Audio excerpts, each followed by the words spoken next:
मोक्ष के सांख्य कहलाने वाले उपाय का वर्णन श्री कहती है।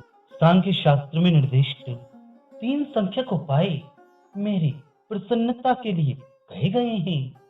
प्रथम लौकिकी, दूसरी चर्चनात्मिका और बुद्धि को ठीक ठीक तरह मुझ में सावधानी से सन्निविष्ट करना। ये 3 उपाय हैं। 3 संख्या का समूह होने के कारण इसे सांख्य उपाय कहा जाता है। सांख्य ज्ञान को कहते हैं। अब इस लोक में लोक विषयक संख्या का निर्देशन करते हैं। पृथ्वी, जल, तेज, वायु, आकाश, अहंकार, महान और प्रकृति, ये 8 प्रकृतियां कही गई हैं। इनकी व्याख्या मुझसे सुनिए। प्रकृति 3 प्रकार की कही गई है। पहली माया, दूसरी प्रसुप्ति और तीसरी त्रैगुणात्मिका। अचेतनों का निसत्ता, असक्तता, अद्वैतता, अंतरंगता एवं अनश्वरता। इस प्रकार की अत्यंत सूक्ष्मता माया नाम से कही जाती है। उसकी ईश दुच्छनता प्रसूति कही जाती है। समान रूप से तीनों गुणों का जिसमें समन्वयश हो उसे परा प्रकृति या गुण त्रयात्मिका कहते हैं। अव्यक्त, अक्षर, योनि, अविद्या, त्रिगुणा, स्थिति, माया, स्वभाव इत्यादि शब्द प्रकृति के पर्यायवाची हैं।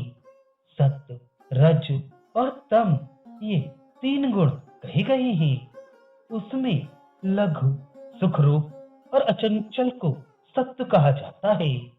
उसकी वृत्ति प्रकाश है। उसका उन्मेष सचेतनों में होता है।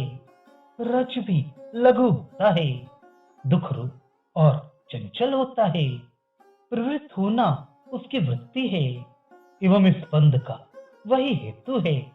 वह अनश्वर है। तम अत्यंत गुरु अर्थात भारी एवं मोह उत्पन्न करने वाला और अचंचल होता है। नियम, बंधन या बांधना उसकी वृत्ति है। शयन कराना, निद्रा उसका लक्षण है। हे वास्तव, पृथ्वी में, स्वर्ग में, आकाश में ऐसा कोई पदार्थ नहीं है जो इन 3 गुणों से रहित हो। ये सभी गुण चित्त में प्रविष्ट होकर इंद्रियों को संचालित करते रहते हैं। ये विषय में स्थित रहते हैं, प्राणियों को सुख दुख देते हैं और मोह उत्पन्न करते हैं। यही शरीर की इंद्रियों में प्रविष्ट होकर उनसे कर्म कराते हैं। इस प्रकार जिसकी बुद्धि नित्य विचार करती है वह इन 3 गुणों को नष्ट कर देता है।